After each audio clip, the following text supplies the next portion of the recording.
प्यारे बच्चों, next question है आपका दूसरे का आप सोच रहे होंगे ये क्या लिख दिया सर ने। ठीक है, कभी कभी होता क्या है, क्वेश्चन रिपीटेड आ जाते हैं। ठीक, मैंने बस वही लिखा हुआ है दिखाने के लिए। ठीक, इसमें दूसरे का क्वेश्चन और पहले का गा क्वेश्चन सेम है।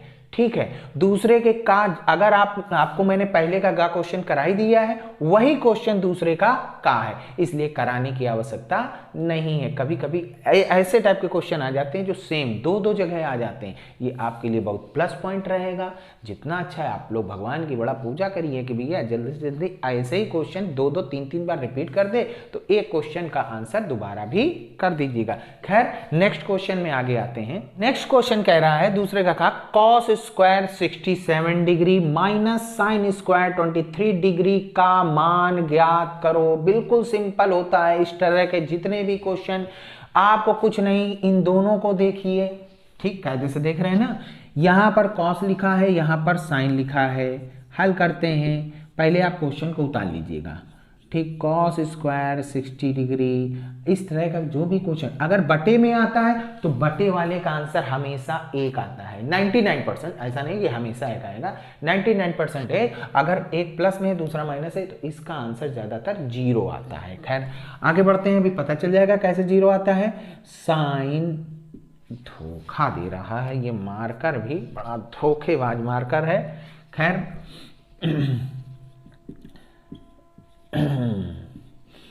अब आगे आते हैं, कॉस को साइन में बदल लीजिए 90 के रूप में। कैसे बदला जाता है, कॉस की जगह आप साइन लिख दीजिए। ठीक है, साइन स्क्वायर लिख करके 90 माइनस 67 कर दीजिएगा। 90 degree minus 67 degree minus sine square 23 degree. ठीक, ये बन गया साइन स्क्वायर, 90 में से 67 गया, आ गया 23 degree. 23 degree minus sine square 23 degree, एक प्लस का है एक माइनस का है, डायरेक्ट आंसर क्या आ गया 0। अब देखिए, आप लोगों ने सोचा होगा ये कैसे कर दिया सर आपने, तो आपको एक तरीका बता देते हैं। देखिए, साइन चेंज होता है कॉस में, यहाँ 90 लिख दीजिए। ठीक, कॉस चेंज होता है साइन में, इसीलिए 2 तीर लगाएं। साइन चेंज होगा कॉस में, कॉस चेंज होगा साइन में। टेन चेंज होता है कॉट में, और कॉट चेंज हो जाता है टेन में 90 में। ठीक, और सेक चेंज होता है कॉसेक में, और कॉसेक चेंज हो जाता है सेक में 90 में। अब तरीका क्या है जरा ध्यान से देख लीजिए। अगर आपके पास साइन थीटा लिखा है तो साइन को किसमें, साइन कॉस में 90 में चेंज होता है, तो यहाँ पर कॉस 90 ये तो लिख दीजिए, कॉस 90 माइनस 8 बंद करके लीजिए, फिर जो यहाँ लिखा हो वो यहाँ लिख दीजिए, ये लीजिए, हो गया। अगर यहाँ tan लिखा है, tan थीटा लिखा है, हमने कहा tan को 90 के रूप में बदलो, तो tan किस में बदलता है, कॉट में, तो tan की जगह पहले आप कॉट 90 माइनस, ये आप आंख बंद करके लीजिए, फिर जो यहाँ लिखा हो वो यहाँ पर लिख दीजिए। अगर हमने कहा यह sec थीटा लिखा है तो इसको किस में बदलोगे, कॉसेक में, तुरंत आंख बंद करके कॉसेक 90 माइनस तो पहले लिख दीजिए, फिर यहाँ पर जो लिखा हो वो लिख दीजिएगा। वही काम मैंने किया। कॉस चेंज होता है किसमें, साइन में, तो कॉस की जगह साइन लिख दिया, 90 माइनस पहले से लिख दिया, और फिर जो यहाँ पर लिखा हो वो यहाँ पर लिख दिया, दोनों को घटा दिया, डायरेक्ट आंसर आ गया। अब नेक्स्ट क्वेश्चन में आगे आते हैं। प्यारे बच्चों, नेक्स्ट क्वेश्चन क्या कह रहा है, एक त्रिभुज के आधार की लंबाई 14 सेंटीमीटर एवं ऊंचाई 7 सेंटीमीटर है, तो त्रिभुज का क्षेत्रफल ज्ञात करो। ये तो कक्षा 5 का क्वेश्चन हमको लग रहा है, कक्षा 5 में इसे पूछे जाते हैं, हाई स्कूल में पूछ लिया, कोई बात नहीं, 1 नंबर का क्वेश्चन है, फ्री में मिल रहा है तो ले लीजिए भाई। ये त्रिभुज है, त्रिभुज के आधार की लंबाई 14 दे रखा है, ऊंचाई इसको बोलेंगे ऊंचाई 7 दे रखा है, तो आपका क्या है, लंबाई आपकी दे रखी है, आधार आपका दे रखा है 14 सेंटीमीटर, और ऊंचाई आपकी दे रखी है 7 सेंटीमीटर। बिल्कुल सिंपल है, हमको क्या निकालना है, त्रिभुज का क्षेत्रफल। त्रिभुज का क्षेत्रफल तो आपने कक्षा 5 से ही पढ़ा है, नहीं पढ़ा है तो कोई बात नहीं। त्रिभुज का क्षेत्रफल का फॉर्मूला होता है 1/2 गुणे आधार गुणे ऊंचाई, अब गुणा भाग भी अगर नहीं आता होगा तो भैया तो कल्याण है। आधार की वैल्यू कितनी है 14, ऊंचाई कितनी दे रखी है 7, 2 से 14 काट दो 7, तो 1 गुणे 7 गुणे 7 49 वर्ग सेंटीमीटर ये आंसर है। बहुत से लोग कहते हैं सर पीछे तो आंसर 49 सेंटीमीटर स्क्वायर लिखा है। चाहे ये लिखो चाहे ये लिखो, दोनों का अर्थ एक ही होता है, ठीक है, इसका कोई फर्क नहीं पड़ता है। अगर यही चीज आयतन पूछा होता तो सेंटीमीटर घात 3 और या तो घन सेंटीमीटर, दोनों का अर्थ एक ही होगा। खैर 49 इसका आंसर है। अब नेक्स्ट क्वेश्चन में आते हैं प्यारे बच्चों। नेक्स्ट क्वेश्चन क्या कह रहा है, दूसरे का घात प्रथम 10 अभाज्य पूर्णांकों की माध्यिका ज्ञात करो। यह भी बहुत इंपॉर्टेंट है और यहां पर लड़के गलती क्या कर देते हैं वहां पर भी मैं बता रहा हूं। जब आपसे कह रहा है 10 अभाज्य पूर्णांक, तो पहले शुरुआत के 10 अभाज्य पूर्णांक कौन कौन से होते हैं। पहला होता है 2। बहुत से लोग कहते हैं नहीं सर हम तो 1 जानते थे, तो 1 कोई अभाज्य संख्या नहीं है। कहने के बहुत से लोग कहते हैं कि 2 सर जी 2 तो सम और अभाज्य संख्या दोनों में अंतर होता है। सम संख्या उसको कहते हैं जो 2 से विभाजित हो जाए, ठीक है, और अभाज्य संख्या किसको कहते हैं, अभाज्य संख्या स्वयं से विभाजित हो या 1 से विभाजित हो, ठीक। 1 कोई अभाज्य संख्या नहीं है। 2 क्या है, 2 सम संख्या भी है और अभाज्य भी है। 2 ही एक ऐसी संख्या है जो सम है और अभाज्य, इसके अलावा कोई ऐसी सम संख्या नहीं है जो अभाज्य हो गए। खैर आगे आते हैं। 2 के बाद क्या है 3 भी अभाज्य संख्या होती है। 3 के बाद क्या है 5 भी अभाज्य संख्या होती है। 7 भी अभाज्य संख्या होती है। 8 9 10 11 भी अभाज्य संख्या। 13 भी अभाज्य संख्या। 14 15 16 17 अभाज्य संख्या। 18 19 अभाज्य संख्या। 20 21 22 23 अभाज्य संख्या। कितने हो गए 1 2 3 4 5 6 7 8 9 23 24 25 26 27 28 29 अभाज्य संख्या। 10 अभाज्य संख्या की बात करी थी तो मैंने 10 अभाज्य संख्या लिख दिया। अब इसमें कह रहा है माध्यिका ज्ञात करना है, तो इनके नंबर कितने हैं टोटल, ये क्रम से लिखा हुआ है, अच्छी बात है। 1 2 3 4 5 6 7 8 9 10 इनका है। 10 कौन सी संख्या होती है, सम संख्या होती है। अगर सम है तो माध्यिका का फॉर्मूला क्या होता है सम के लिए, सीधे सम के लिए माध्यिका का फॉर्मूला होगा, माध्यिका इज इक्वल टू n/2 वां पद प्लस n/2 प्लस 1 वां पद जरूर ध्यान रखिएगा, बटे 2। विषम के लिए क्या होता है, विषम के लिए सिर्फ यही होता है। विषम के लिए यहां बता दें, सॉरी, विषम के लिए फॉर्मूला होता है n+1/2 वां पद। विषम के लिए ये फॉर्मूला होता है, ठीक है। ये विषम के लिए छोटा होता है, ठीक। n आपका कितना दे रखा है 10, 10/2 वां पद, 10/2 प्लस 1, 10/2 फिर प्लस 1 वां पद, बटे में 2 आ जाएगा। खैर कोई बात नहीं, 10/2 होगा 5 वां पद। अगर ये 5 निकला है तो आगे वाला 6 निकलेगा, अगर ये 8 निकला है तो आगे वाला 9 निकलेगा, अगर ये 12 निकला है तो आगे वाला 13 निकलेगा, ठीक है। 5वां पद प्लस 5 के आगे 6वां, इसको सॉल्व भी ना करो, डायरेक्ट आप लिख दो 6वां पद, सॉल्व भी कर सकते हैं। 10/2 5, 5 और 1 6, 6वां पद बटे 2। खैर 5वां पद क्यों लगाया है, जरा वां पद की कंडीशन समझ लो। 1 2 3 4 5, 5वां पद है 11, 6वां 1 2 3 4 5 6, 6वां है 13 बटे 2, दोनों को जोड़ दो, 11 13 कितना हो गया 24 बटे 2, 24 बटे 2 आ जाएगा 12। तो माध्यिका हमारी आ गई 12, आंसर क्या आ गया 12, ठीक है। अब नेक्स्ट क्वेश्चन में आगे आते हैं। अरे बच्चों नेक्स्ट क्वेश्चन क्या कह रहा है आपका, संख्याएं 26 और 91 का अभाज्य गुणनखंड विधि द्वारा HCF तथा LCM ज्ञात करो। अभाज्य गुण 2 विधियां होती हैं, एक यूक्लिड विभाजन प्रमेयिका द्वारा, या कभी कभी कहता है यूक्लिड एल्गोरिदम द्वारा, या कहता है अभाज्य गुणनखंड विधि द्वारा। अभी आपके पास आ गई यूक्लिड वाला भी आएगा, वो भी मैं समझाऊंगा कैसे किया जाता है। पहले आप अभाज्य गुणनखंड विधि से सीखिए। ठीक, वैसे बहुत सिंपल है, आता होगा 26वां। 26 के पहले गुणनखंड कर लीजिए। 26 के गुणनखंड हो जाएंगे 2 गुणे 13। ठीक, 91 के आता तो होगा ही। ठीक, 26 के ऐसे गुणनखंड करे जाते हैं, वो सबको बात आता होगा। 91 के गुणनखंड आएंगे 13 चौको 13 सत्ते 91, 7 गुणे 13। ठीक, 13 का 13, 13 दूनी 26, 13 43, 13 चौको 52, 13 पच्चीस 65, 13 छंग 78, 13 सत्ते 91 में पहाड़ा आते हैं हमें भी। ऐसा मत सोचना कि सर को पहाड़ा नहीं आता है, पहाड़ा आते हैं। ठीक है, तो 91 के हम लोग फैक्टर कैसे करेंगे, आपको पता है 7 गुणे 13 आ जाएगा। अब HCF निकालना है।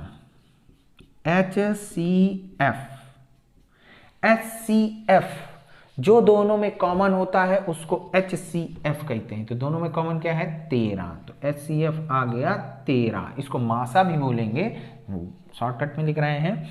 ठीक, अब हमको निकालना LCM।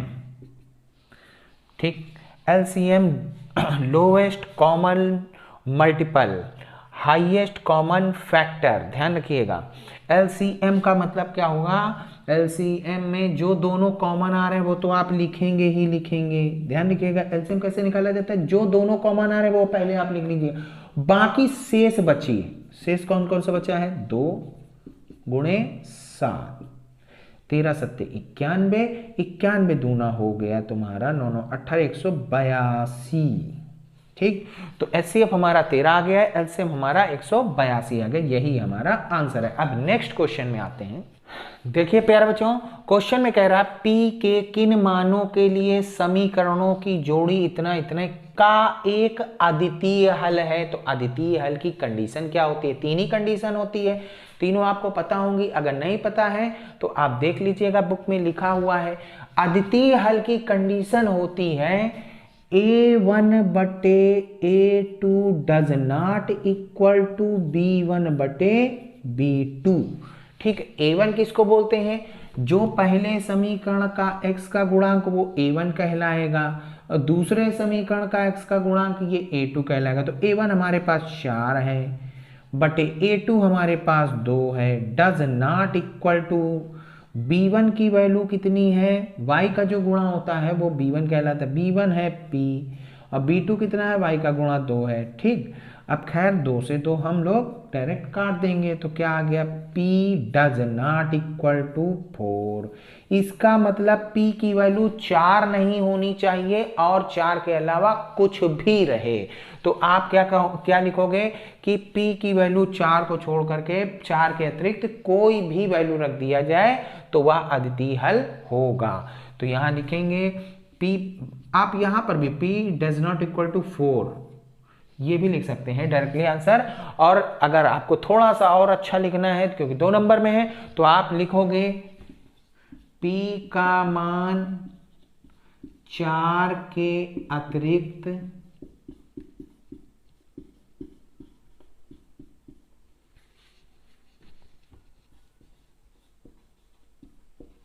कुछ भी हो सकता है। बस, ज्यादा लंबा चौड़ा लिखने की आवश्यकता नहीं है। बस P का मान 4 के अलावा कुछ भी हो सकता है, 5 हो सकता है, 6 हो सकता है, 8 हो सकता है, 1/2 हो सकता है, 3 कुछ भी हो सकता है, बस 4 नहीं हो सकता। खैर, अब हम लोग नेक्स्ट क्वेश्चन में आगे आते हैं। जो नेक्स्ट क्वेश्चन क्या कह रहा है, तीसरे का एक फिगर बना हुआ है, लिखा है चित्र में AD, ये लंब का साइन होता है, ADBC पर लंब है। ये क्या है, लंब का साइन। आप सोच रहे होंगे लंब का साइन ऐसे क्यों बनता है, लंब का साइन बता दें, ये एक रेखा, ये देखो इस पर ये क्या है, लंब है, इसलिए इसको ऐसे साइन से डिनोटेड किया जाता है। ठीक है, ध्यान रखिएगा कि आखिर ऐसे क्यों बनता है। तो लिखा है सिद्ध करो कि AB² + CD² बराबर BD² + AC²। यह त्रिभुज का क्वेश्चन है, बहुत ही सरल है, 2 नंबर में कुछ नहीं करना होता है, आपको इसमें सिर्फ समकोण देखने होते हैं, कितने समकोण बन रहे हैं। देखिएगा, एक आपके पास ये समकोण बन रहा है फर्स्ट नंबर, एक आपके पास सेकंड नंबर, ये दो समकोण बन रहे हैं। 90 डिग्री यहाँ से भी है, 90 डिग्री यहाँ से भी होगा, लंब इस पर है तो ये भी लंब होगा। ठीक, अब हम लोग हल करते हैं, तो हम लोग पहले फर्स्ट नंबर वाला लेते हैं। ठीक, तो फर्स्ट नंबर में क्या लिखा हुआ है, त्रिभुज ए डी सी में, चाहे ए सी डी का हो, चाहे ए डी सी का हो, चाहे डी सी ए का हो, बस इस त्रिभुज में आप कुछ भी कह सकते हैं, ये ध्यान रखिएगा, ये सब आपकी मर्जी है। तो त्रिभुज ए सी डी में या ए डी सी में, बार बार गलत हो रहा है, ए डी सी में, त्रिभुज ए डी सी में बड़ी भुजा, क्योंकि समकोण है तो समकोण में क्या होता है, बड़ी भुजा का स्क्वायर बराबर दो छोटी भुजाओं के स्क्वायर का योग। तो बड़ी भुजा कौन सी होगी, जो 90 के सामने होगी वो बड़ी भुजा। तो मतलब ए सी स्क्वायर बराबर क्या है, बाकी दो कौन से बची, A D square plus D C square, A D square plus, चाहे डीसी का हो चाहे सीडी का हो, बात एक ही होती है, प्लस सी डी स्क्वायर। ये समीकरण एक करके छोड़ दो। अब दूसरा कौन सा समकोण त्रिभुज बन रहा है, दूसरा ये बन रहा है। तो अब पुनः त्रिभुज A D B,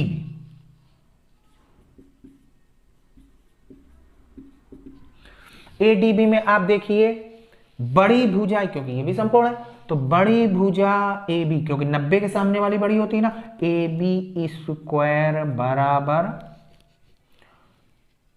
A D square plus B D square, A D square plus B D square, ये बन गया समीकरण 2। अब हमको करना क्या है, अब क्वेश्चन में, क्योंकि आंसर ही सब करवाता है कि हमको भैया ये लाना है, ये चाहे कैसे लाओ, चाहे उल्टा खड़े होकर के लाओ, चाहे उल्टा चल करके लाओ। ठीक, तो भैया करना क्या है कि तुमको इसको देखना है और फिर इन दो समीकरणों को देखना है।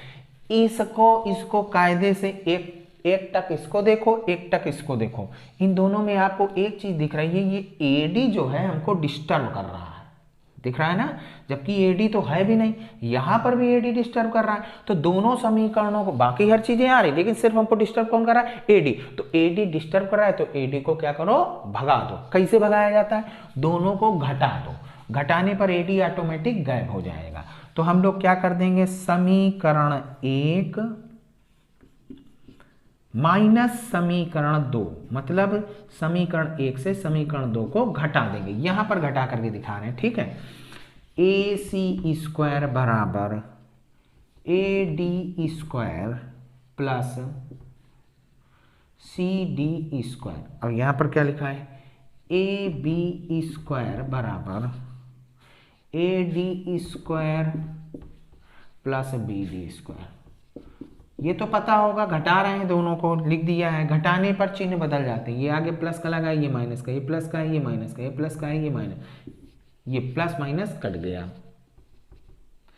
अब A C square minus A B square बराबर C D square minus B D square, ये बचा माइनस का ए बी स्क्वायर वहां पर, ये वाला माइनस वहां पे, तो ये वाला माइनस को यहां ले आओ, तो A C square plus B D square बराबर, ये वहां चला जाएगा, A B square plus C D square. लाना क्या है, चलो कोई बात नहीं, पहले इसको लिख दो, जो लाना हो वही अब डायरेक्ट लिख दो। A B square plus C D square देखो आ रहा है, A B square plus C D square बराबर B D square plus A C square, ये देखिए B D square plus A C square, यही तो प्रूव करना था। ये अब हमारे पास आ गया, डायरेक्टली आंसर आ गया। अब नेक्स्ट क्वेश्चन में आगे आते हैं प्यारे बच्चों।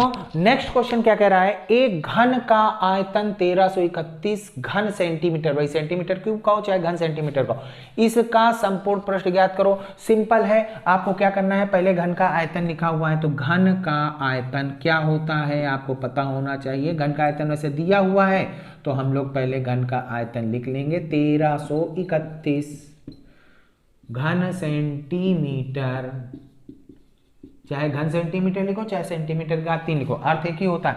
घन का आयतन का फॉर्मूला क्या होता है, भुजा क्यूब, मतलब ए, मान लिया भुजा ए है, ए की घात 3 बराबर 1331। 1331 किसका क्यूब होता है, ए की घात 3 बराबर 11 का, 11 गुणे 11 गुणे 11। अगर नहीं आता है तो फैक्टर करके आप देख सकते हैं, 11 गुणे 11 गुणे 11 आएगा 11 की घात 3, तो क्यूब क्यूब कट गया, ए का मान कितना आ गया 11, मतलब भुजा की वैल्यू आपके पास 11 आ गई। अब हमको इसका क्या निकालना है, संपूर्ण पृष्ठ। तो घन का संपूर्ण पृष्ठ का फॉर्मूला आपके पास क्या होता है, संपूर्ण पृष्ठ का फॉर्मूला होता है 6 गुणे भुजा स्क्वायर, 6 गुणे भुजा स्क्वायर या 6a स्क्वायर भी कह सकते हैं। तो 6 गुणे ए की वैल्यू कितनी है 11, तो 11 का स्क्वायर, तो 6 गुणे 11 का स्क्वायर होता है 121, 6 का गुणा करा देंगे, 6 का नम 6, 6 दूनी 12 की 2 हासिल लगा 1, 6 का नम 6 और 1 7, 726 वर्ग सेंटीमीटर, ये हमारा आंसर है। ठीक है बच्चों, आज हम लोग यहीं तक रखेंगे, कल आपको फिर से 4 का से स्टार्ट करेंगे। मैं फिर से कह रहा हूं कि अगर आपने चैनल को सब्सक्राइब नहीं किया है तो जल्द से जल्द सब्सक्राइब करके बेल आइकन का बटन दबा दें, जिससे आपको नेक्स्ट वीडियो आपको मिलती रहे। खैर, नमस्कार।